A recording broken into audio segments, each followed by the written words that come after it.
오늘은 작은 믿음도 믿음이다. 우리 다 같이 한번 읽어볼까요? 시작. 작은 믿음도 믿음이다.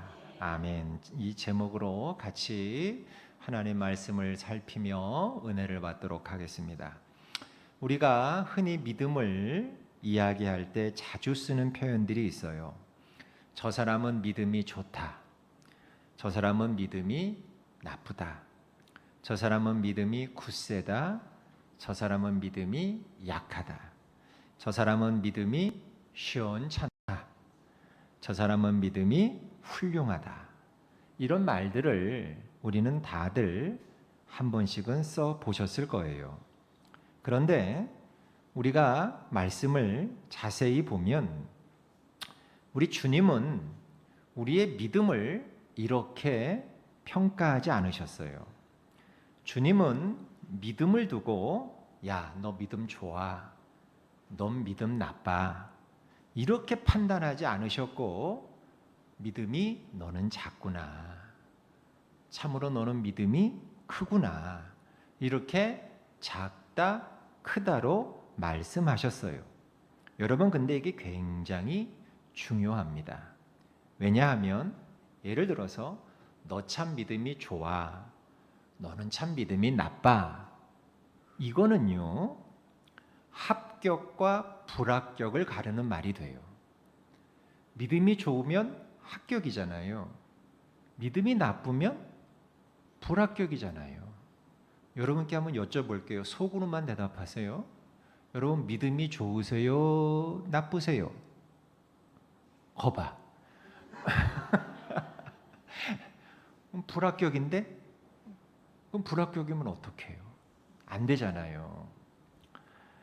그래서 좋다, 나쁘다, 이건 합격과 불합격을 가르는 말이 되지만 너는 믿음이 작다, 너는 믿음이 크다. 여러분, 믿음이 작다 할 때는 작은 거는 앞으로 자라날 수 있다는 말이 되기 때문에 이건 소망이 있고 희망이 있는 거예요. 그죠? 딱 잘라서 넌 합격이고 넌 불합격이고 이게 아니라 넌 믿음이 작지만 그렇지만 작더라도 앞으로 성장하고 자라날 수 있어. 그래서 우리 주님은 믿음을 이렇게 합격 불합격 하신 게 아니라 작다 크다로 말씀하셨던 거예요. 그래서 예수님의 12명의 제자들이 있잖아요. 그 12명의 제자들을 향해서 종종 뭐라고 그들을 부르셨냐면 이 믿음이 작은 자들아 이렇게 부르셨어요. 그러니까 늘 믿음의 크기로 표현을 하셨던 거지요. 마태복음 17장에 보면 예수님이 잠깐 자리를 비우셨을 때 귀신 들린 아이 하나를 아버지가 제자들에게 데리고 와서 고쳐주세요 해요. 제자들이 예수님이 하셨던 걸 흉내내서 그 귀신 들린 아이를 붙잡고 막 고쳐주려고 하는데도 귀신이 안 나가. 애를 못 고치고 쩔쩔매. 그러다가 예수님이 오셔서 그 아이를 한 방에 고쳐주시는 장면이 나와요. 그 일 후에 제자들이 예수님한테 여쭤봐요. 주님, 우리는 어째서 이 귀신을 쫓아내지 못하고 아이를 못 고쳐줬습니까? 그랬더니 주님의 대답이 뭐였냐? 너희들 먼저 기도하지 않았다. 그거 하나와 두 번째는 뭐냐? 너희 믿음이 작은 까닭이야. 그러셨어요. 우리 마태복음 17장 19절 20절을 한번 읽어보겠습니다. 시작. 이때에 제자들이 조용히 예수께 나와 이르되 우리는 어찌하여 쫓아내지 못하였나이까? 20절도 넘겨주세요. 시작. 이르시되 너희 믿음이 작은 까닭이니라. 아멘. 여러분, 이 말씀이 우리에게 뭘 가르쳐 줍니까?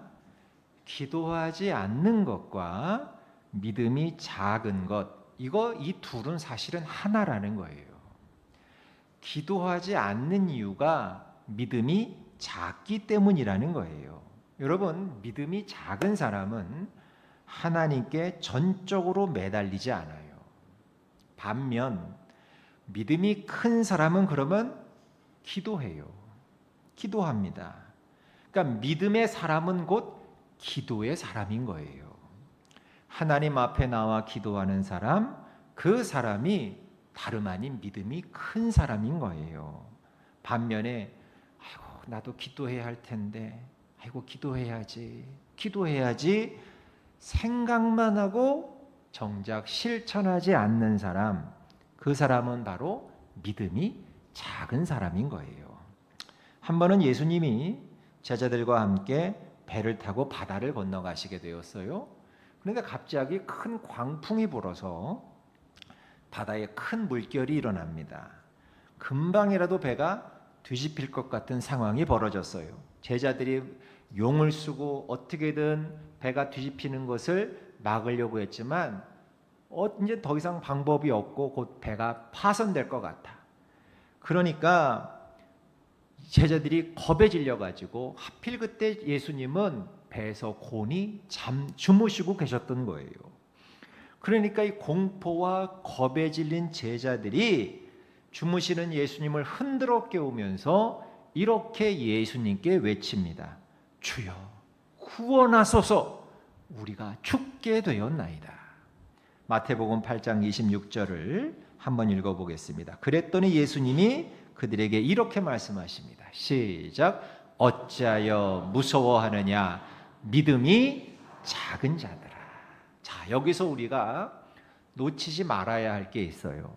그게 뭐냐? 예수님은 지금 공포에 떨고 있는 이 제자들에게 어이구 믿음이 없네, 이렇게 말씀하지 않으셨다는 거예요. 너희들 어떻게 이렇게 믿음이 없냐, 이러지 않으시고 뭐라 그러셨어요? 믿음이 작은 자들아. 주님이 곁에 계신데도 무서워했으니 이 제자들의 믿음은 분명 큰 믿음은 아니에요. 그런데 중요한 건 뭐냐? 이 두렵고 무서운 공포의 상황에서도 예수님께 도움을 요청했다는 것, 이거 자체가 제자들에게 작은 믿음이나마 있었다는 증거라는 거예요. 그리고 이 작은 믿음은 이내 큰 믿음으로 자라갔다는 것입니다. 주님이 그 자리에서 바람아 파도야 잔잔하라 꾸짖으시니까 즉시로 잔잔해졌잖아요. 그러니까 이 잔잔해진 바다를 보면서 제자들이 얼마나 놀랐겠습니까? 우리 주님이 이 정도의 능력을 갖고 계신 분이었단 말인가? 그러니까 이런 사건들을 하나하나 통과하면서 제자들의 그 작디 작았던 믿음이 조금씩 커져갔던 거예요. 여러분, 우리도 이럴 때가 많지 않나요? 하나님을 믿는다고 다 말들은 해, 다 그렇게 생각드는 해. 근데 하나님을 믿는다고 하면서도 우리는 두려워합니다. 무서워합니다. 놀랍니다. 성경에서 그렇게 여러 차례 두려워하지 말라, 나는 내 하나님이니라 그렇게 말씀하시는데도 여전히 믿음이 작은 우리는 두려워합니다.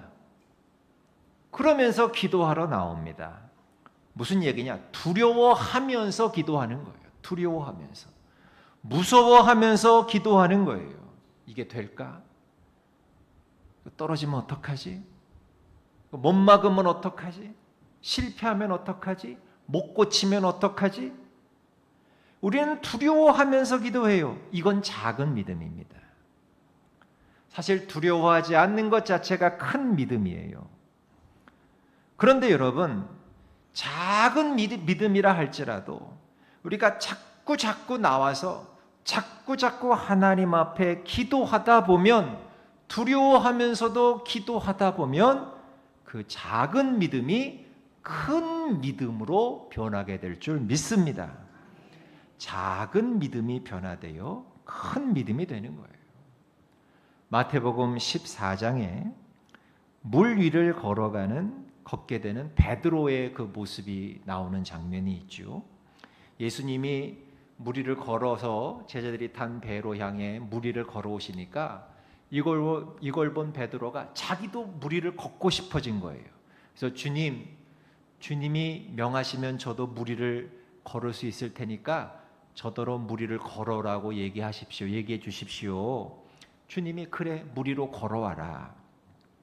그래서 베드로가 배에서 내려서 무리를 걸었어요, 못 걸었어요? 걸었어요. 잠깐이었지만 무리를 걸었어요. 그런데 이내 예수님 뒤로 이렇게 큰 물결이 나고 바람이 불고 파도가 치는 그 물결을 보고 무서워서 바다에 빠지고 맙니다. 그리고 외칩니다. 주여 살려주세요.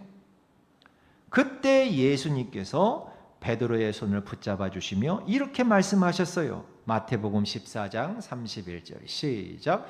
예수께서 즉시 손을 내밀어 그를 붙잡으시며 이르시되 믿음이 작은 자여 왜 의심하였느냐.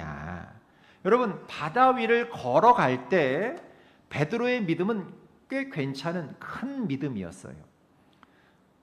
그런데 그 믿음이 지금 무엇 때문에 흔들렸던 거예요?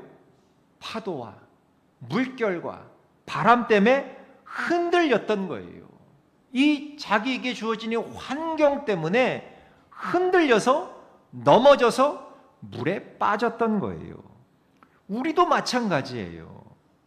우리가 가진 이 믿음도 오늘 베드로처럼 흔들릴 때가 있어요. 흔들리는 믿음 언뜻 보면 불신앙처럼 보이기도 하죠. 그러나 여러분, 흔들려도 믿음은 믿음인 거예요. 흔들릴 때도 있고 작아 보일 때도 있지만 그래도 믿음은 믿음인 거예요. 베드로가 물에 빠져든 그 순간도 믿음이 없어서가 아니에요. 믿음이 없어서가 아니라 믿음이 흔들렸던 거예요. 여러분, 흔들리는 건 망하는 게 아니에요. 완전히 실패하는 게 아니에요. 흔들리면서도 여전히 그 위에 서 있으려고 하는 그 몸부림, 그리고 주님께 구원을 요청하는 그 간절함, 그 절규, 여러분, 그게 믿음인 거예요. 많은 분들이 가능하다면 큰 믿음을 갖고 싶어 하세요. 지금은 내가 비록 작은 믿음이라 할지라도 내일은 큰 믿음으로 자라가기를 기대하세요. 여러분, 그러면 어떻게 해야 작은 믿음이 큰 믿음이 될 수 있을까? 성경에서 예수님께서 네 믿음이 크다, 믿음이 크다고 칭찬을 들은 사람이 있는데 바로 오늘 본문에 나오는 가나안 여인이에요. 여러분, 이 여인에게는 흉악한 귀신 들린 딸이 있었어요. 그런데 예수님이 오셨다는 소문을 듣고 이 여인이 예수님께 나와서 큰 소리로 이렇게 외쳐요. 15장 22절 시작. 주 다윗의 자손이요, 나를 불쌍히 여기소서. 내 딸이 흉악하게 귀신 들렸나이다 하되.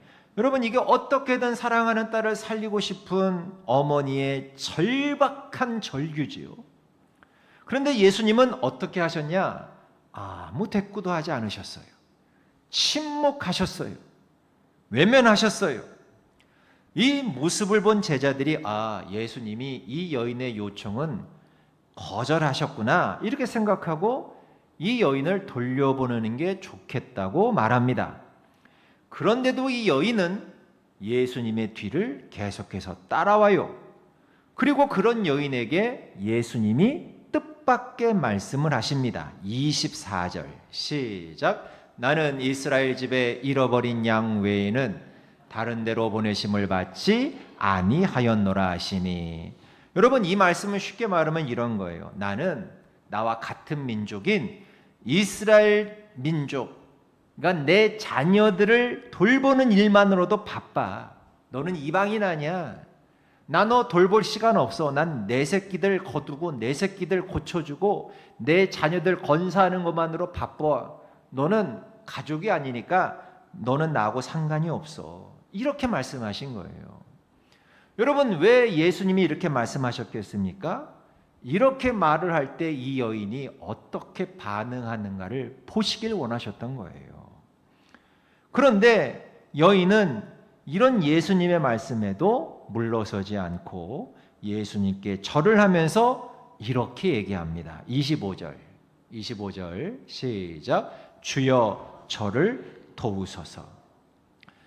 지금 이 여인은 처음부터 예수님을 다윗의 자손으로, 그죠? 다윗의 아들로 고백한 이 여인이었지 않습니까? 그러니까 주님이 내 딸을 충분히 치료하실 수 있다고 확신하면서 다시 한번 주님이라고 부르면서 주님께 매달리고 있는 거예요. 그런데 예수님은 다시 한번 이 여인에게 잔인해 보이는 말씀을 하셔요. 26절을 읽어보겠습니다. 시작. 자녀의 떡을 취하여 개들에게 던짐이 마땅하지 아니하니라. 보세요. 그러니까 자기와 예수님과 같은 민족인 유대인을 자녀로, 사람으로, 이방인인 이 여인을 뭐로? 개로 취급하신 거예요. 개로. 여러분, 인간적으로 생각하면 이 말을 듣고 이 여인은 참 수치스러웠을 거예요. 얼마나 모욕적인 말입니까? 사람을 어떻게 개와 비교할 수 있습니까? 아무리 급박한 상황이고 도움을 받아야 하는 처지라 할지라도 자신이 개 취급을 받는 것은 참 견디기 힘든 일이에요. 얼마 전에 제가 TV를 보니까 다큐멘터리를 하는데 거기에 그 아프리카에 있는 그 남아프리카 공화국에, 그 남아프리카 공화국이 사실은 백인들에게 많이 식민지 시대를 살다가 이제 해방이 된 거 아닙니까? 독립국가로. 그러다 보니까 식민지 생활하는 동안 백인들이 와서 부와 부동산을 다 차지한 거예요. 그래서 거대한 농장 주인들이 주로 다 백인들이야. 근데 TV를 보니까 한 농장주 같아. 큰 농장의 농장주인데 백인 농장주가 말이에요. 자신의 농장으로 흑인 인부들을 트럭에 태우고 가는 장면이 나오는데 그 트럭 짐칸에 수십 명의 흑인 인부들을 어쩌면 그렇게 포개듯이 쌓았어. 그 뜨거운 태양볕 아래에 뭐 칸막이도 없어. 위에 차양도 없어. 거기에 수십 명의 그 흑인 인부들을 그냥 뭐 짐짝 포개듯이 이렇게 쌓아가지고 농장으로 이동하는 장면이 나왔어요. 그런데 제가 기가 막힌 장면이 뭐냐면, 놀란 장면이 뭐냐면, 운전석에는 아마 농장주인 같아요. 백인분이 이제 앉아서 운전하는데 조수석에 누가 앉아 있었느냐? 농장주가 기르는 개 한 마리가 앉아 있었어. 개 한 마리가 앉아 있는데 그 운전석에는 에어컨이 시원하게 나오고 있었던 거예요. 그러니까 주인과 그 개는 시원한 에어컨 바람을 맞으며 앞자리에 타고 가고 있었고, 사람들은 뜨거운 햇빛을 고스란히 맞으면서 짐칸에 실려가고 있었어요.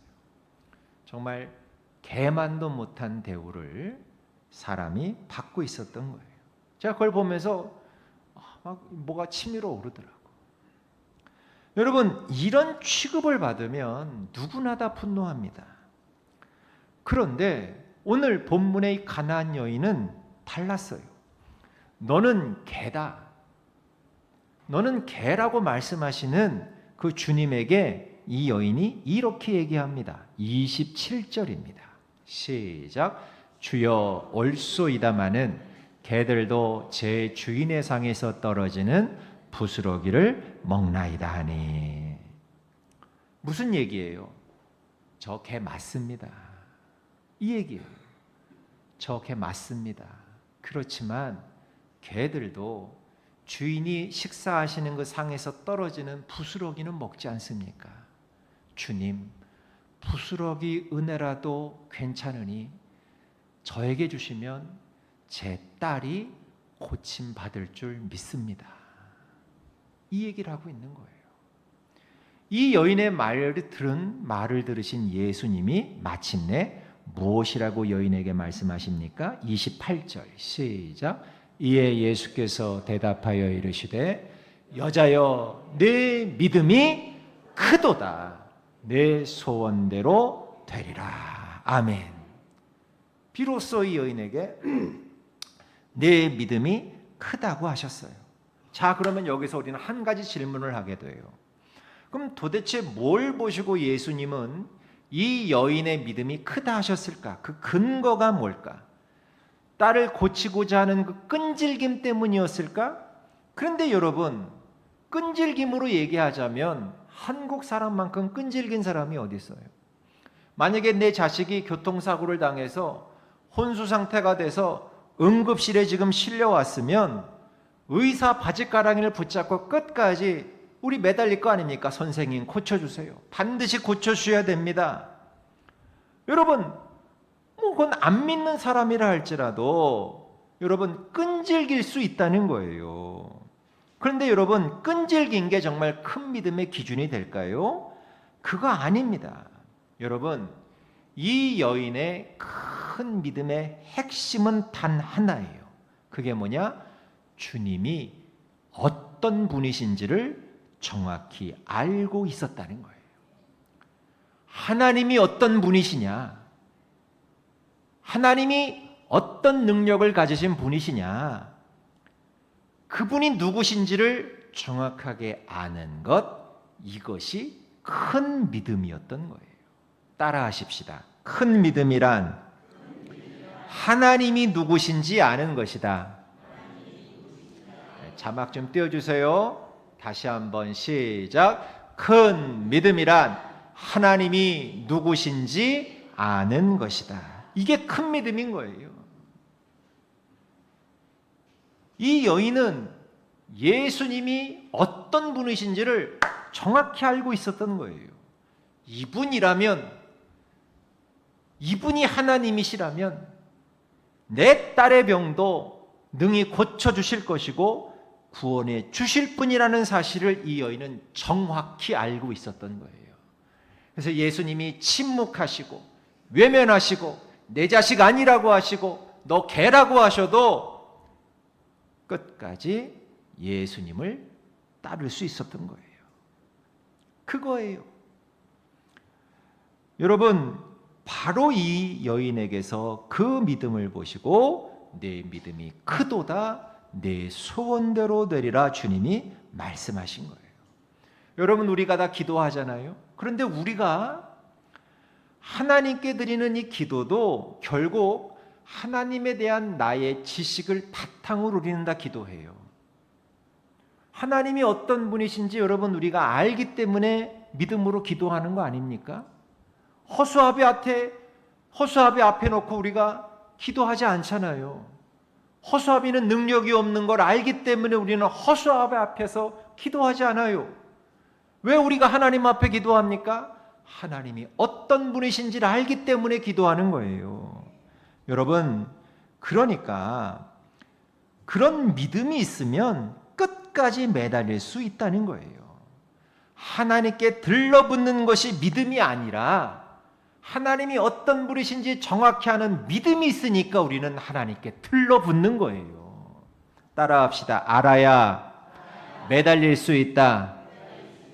알아야 매달릴 수 있다.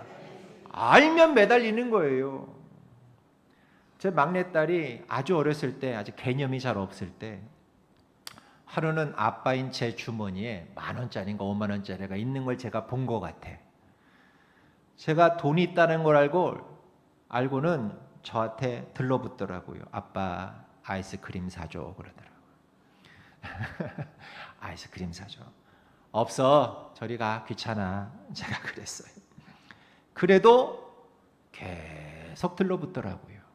왜 들러붙었을까요? 돈 있는 걸 아니까. 아빠 주머니에 돈이 있고 그 돈이 있으면 아빠가 아이스크림을 사줄 수 있는 걸 아니까 계속해서 찐득이처럼 들러붙더라고요. 아이스크림 사달라고. 여러분, 근데 그게 믿음인 거예요. 그게 믿음. 하나님이 계신 것을 알고 그분이 어떤 분이라는 사실을 아는 사람들은 하나님께 찰싹 달라붙는 거예요. 아침에도 붙고 점심에도 붙고 저녁에도 붙고 틈나는 대로 붙어서 하나님께 기도드리는 거예요. 그럴 때 소원대로 되는 거예요. 믿음의 조상 아브라함도 꼭 그랬어요. 아브라함은 하나님이 사랑의 하나님이신 걸 알았어. 자비로운 하나님이시라는 사실을 알았어요. 하나님이 어떤 분이시라는 걸 알았기 때문에 조카 롯이 사는 소돔 고모라 성을 불로 심판하신다는 그 하나님의 계획을 알고는 하나님께 기도하잖아요. 구해달라고. 하나님이 안 돼 그러시니까 50명만 있어도 거절하시니까 그러면 30명만 있어도 20명만 있어도 10명만 있어도 왜 이렇게 계속해서 끈질기게 붙어서 매달렸을까요? 하나님이 사랑의 하나님이라는 사실을 알았기 때문에 아니까 들러붙는 거예요. 결국 그대로 됐잖아요. 아브라함의 기도대로. 하나님이 어떤 분이심을 알고 끝까지 포기하지 않고 매달리는 것, 이게 믿음인 거예요. 그래서 하나님을 알면 자연히 기도하게 되고 끝까지 포기하지 않고 기도할 수 있게 되는 거예요. 여러분, 작은 믿음이라도 믿음은 믿음이에요. 비록 우리가 교회를 다니면서도 넘어지잖아요. 제가 예언 하나 할까요? 여러분, 이제 오늘 예배 끝나고 이제 세상에 돌아가셔서 한 주간 동안 사실 때 하지 말아야 할 거 여러분 하실 거예요. 하나님이 안 기뻐하시는 거 여러분 말도 하실 것이고 결정도 하실 것이고 행동도 하실 거예요. 그렇지만 그럼에도 불구하고 그건 우리의 믿음이 작아서 그런 것이지 그래도 그것도 믿음인 거예요. 그렇게 하다가 교회 나오잖아 우리는. 이 작은 믿음이 있기만 하면 앞으로 자라날 가능성은 얼마든지 있는 거예요. 왜? 믿음은 말씀을 들을 때 자라기 때문에 그래요. 기도할 때 자라기 때문에 그래요. 여러분, 제가 볼 때 여러분 작년의 믿음보다 올해 믿음이 여러분 제가 볼 땐 또 성장하셨어요. 다른 사람 비교할 거 없어. 작년에 나와 비교하면 돼. 그 이유가 뭐예요? 어쨌든 주일날 교회 나와서 예배드리고 말씀을 듣고 기도하기 때문에 나도 모르는 사이에 작았던 믿음이 자라나고 있는 거예요. 믿음의 성장은 말씀과 기도에 있는 거예요. 그런데 이 자라나는 과정에는 시련도 많아. 사나운 바람 불기도 하고 폭풍우가 내리치기도 하고 뜨거운 태양볕에 노출되기도 해요. 마음으로는 하나님, 제가 이제 하나님 뜻대로 순종하며 살겠습니다 다짐하다가도 며칠 안 돼서 또 지 마음대로 지 멋대로 살기도 해. 우리는 믿음이 흔들릴 수 있어. 그러나 여러분, 조금 흔들렸다고 여러분 낙심하지 마세요. 다시 일어서면 돼요. 실패하고 좌절하지 마세요. 다시 일어서면 돼요. 다시 예수님이 누구신지만 정확히 알고 그분만 내 마음속에 계시면 되는 거예요. 여러분, 예수님은 바람을 바라보고 물결을 바라보고 물에 빠진 베드로의 손을 어떻게 했느냐? 즉시 그 손을 잡아주시더라고. 우리 마태복음 14장 28절부터 31절을 다 같이 읽어봅시다. 시작. 베드로가 대답하여 이르되 주여, 만일 주님이시거든 나를 명하사 물 위로 오라 하소서 하니 오라 하시니 베드로가 배에서 내려 물 위로 걸어서 예수께로 가되 바람을 보고 무서워 빠져가는지라 소리질러 이르되 주여, 나를 구원하소서 하니 예수께서 즉시 손을 내밀어 그를 붙잡으시며 이르시되 믿음이 작은 자여 왜 의심하였느냐 하시고. 아멘. 여러분 보세요. 베드로가 바람을 보고 믿음이 흔들려서 물속에 빠졌어. 우리도 주의 일을 하다가 신앙생활 하다가 믿음이 흔들려서 넘어지고 바다에 빠질 때가 있어. 그런데 어떻게 하셨어요? 예수님이 즉시 손을 내밀어 그를 붙잡아 구원해 내시는 줄 믿습니다. 이렇듯 오늘 작고 연약한 믿음으로 주님 앞에 나온 여러분의 손도 우리 주님이 즉시 똑같이 잡고 계시는 줄 믿습니다. 이 장면을 누가 애니메이션으로 30초짜리로 이렇게 만들어놨는데 아주 실감나게 만들었더라고요. 소리는 안 나오지만 한 30초 되니까 바로 이 대목을 한번 보시길 바랍니다. 예수님이 오시는 걸 보고 제자들이 놀랍니다. 걸어오시죠, 무리로. 베드로가 그걸 보고 저도 걷고 싶어요 이럽니다. 걸어와라. 믿음으로 걷습니다. 우리가 지금 믿음으로 걷고 있어요. 그런데 물결이 너무 높아 빠졌어요. 흔들려 빠졌어. 즉시 손을 잡으셔요. 즉시 손을 잡고 베드로를 건져내십니다. 다 봤습니다. 여러분, 우리도 신앙생활 하다가 내 작은 믿음으로 인해 흔들려서 넘어질 때 있어요. 그런데 여러분, 낙심하지 마세요. 우리는 다시 일어설 수 있습니다. 중요한 건 지금 내가 기도드리는 그분이 하나님이 어떤 분이신지 내가 정확히 아는 거예요. 그러면 우리도 성장할 수 있습니다. 포기하지 마시고 날마다 말씀으로, 날마다 기도로 우리의 작은 믿음이 큰 믿음으로 성장하여서 우리도 마침내 내 믿음이 크도다 이렇게 칭찬받는 모든 귀한 성도 여러분들 되시길 주님의 이름으로 간절히 축복합니다.